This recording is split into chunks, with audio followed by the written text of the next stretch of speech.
आयला के साथ शादी हो जाने के बाद आउन को ये लगा था कि सब कुछ ठीक हो चुका है, उसे उसकी मोहब्बत मिल गई है, लेकिन ये उसकी खाम ख्याली थी। आयला पहले उससे ठीक तरह से बात तो करती थी, लेकिन अब वो इससे बात तक नहीं करना चाहती, उसकी शक्ल तक देखना नहीं चाहती, बल्कि जब जब अवन उसके सामने आता है वो उसे बहुत ज्यादा बातें सुनाती है, यहाँ तक कि कनूल से निकल जाने को भी कहती है। और ना चाहते हुए भी आयला से दूर रह रहा है।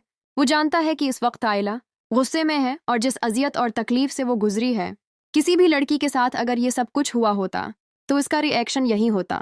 आखिर आयला की शादी टूटी है, इसीलिए आन उसकी अजियत को समझता है और उसके साथ देने का फैसला कर लेता है कि जो कुछ आयला कहेगी वो वही करेगा।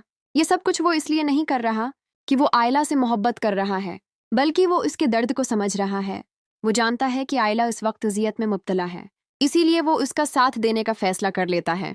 उधर शामी को मालूम हो गया है कि उसकी होने वाली बीवी उससे नहीं बल्कि आन से मोहब्बत करती है। आन की मोहब्बत की खातिर ही वो ये सब कुछ कर रही है, क्योंकि जब से उसे पता चला है कि आन और आयला का निकाह हो गया है, उसने घर में भूंचाल खड़ा कर दिया है। खास तौर पर वो आन और आयला को एक साथ बर्दाश्त नहीं कर पा रही, इसीलिए तो उसकी हालत गैर हो चुकी है।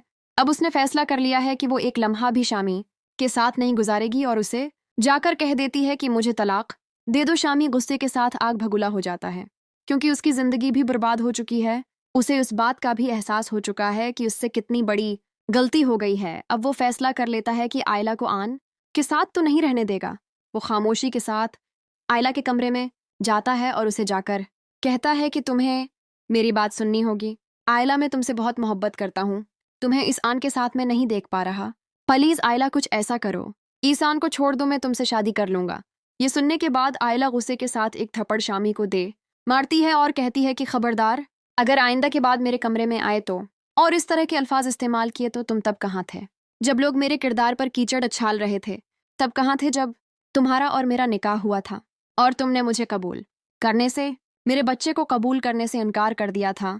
आज तुम किस हक से ये कहने के लिए आए हो कि मैं आन को छोड़ दूं और तुमसे शादी कर लूं?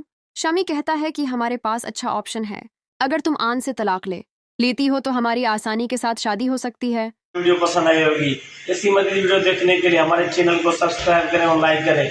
इंशाल्लाह ताला मिलेंगे अगली वीडियो पर।